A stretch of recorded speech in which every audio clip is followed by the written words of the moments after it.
Good morning everyone, good morning. সকাল সকাল তো দেখো বন্ধুরা, এখন হচ্ছে চা, আর এই যে চা খাবো, এই যে চা ফুটছে। তো দেখো বন্ধুরা, অবশেষে মাথা টাথা ঘষে এই যে স্নান করে উঠলাম। আর যেহেতু আমার একটা মাত্র দড়ি, এই এক দড়ির ওপরেই সব চাপিয়ে দিয়েছি। দেখো মেলার কোনো জায়গা নেই, কি অবস্থা দেখো। তো দেখো বন্ধুরা, আজ আমি বৈষ্ণব মার ঘরে চলে এসেছি। আর বৈষ্ণব মার গোপু সোনাগুলোকে শুধু দেখতে থাকো, কি সুন্দর, ওদেরকে কি সুন্দর ড্রেস পরিয়ে রাখে আমার বৈষ্ণব মা। দেখো এই যে মার ঘরে কি সুন্দর গোপু সোনা।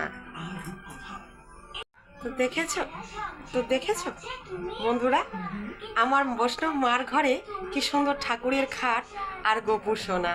দেখেছো গোপু সোনা কি সুন্দর দেখতে বন্ধুরা। তো দেখো বন্ধুরা, অবশেষে এসেছি আমার বৈষ্ণব মার ঘরে। তা মা যেহেতু একাদশী করে, আজকে অন্য রান্না করেনি, এই সব কিছু সেদ্ধ। এই দেখো বন্ধুরা, এই যে সব তরি তরকারি দিয়ে একটা সেদ্ধ করেছে। আজকে এটাই আমাদের একাদশীর দিন খেতে হয়, যেহেতু কার্তিক মাস, নিয়ম সভার মাস শেষ হয়ে যাচ্ছে, নিয়ম ভঙ্গ। ঠিক আছে, তো দেখো দর্শন করাচ্ছি।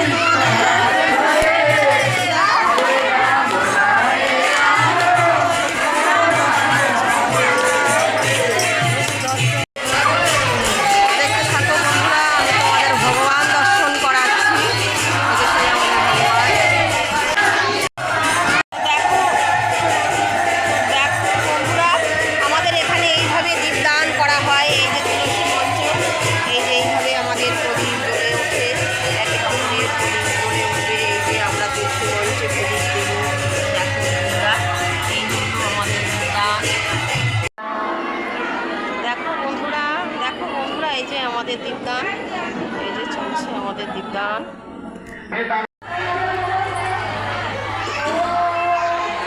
দেখো বন্ধুরা, অবশেষে এই যে আমাদের তুলসী মঞ্জু, এই যে আমাদের এখানে এইভাবে দীপদান করা হয় সন্ধ্যাবেলা হলে, এই যে মন্দিরে। আজ হচ্ছে দামোদর মাস, কার্তিক মাস, এই যে আমরা দীপদান করছি।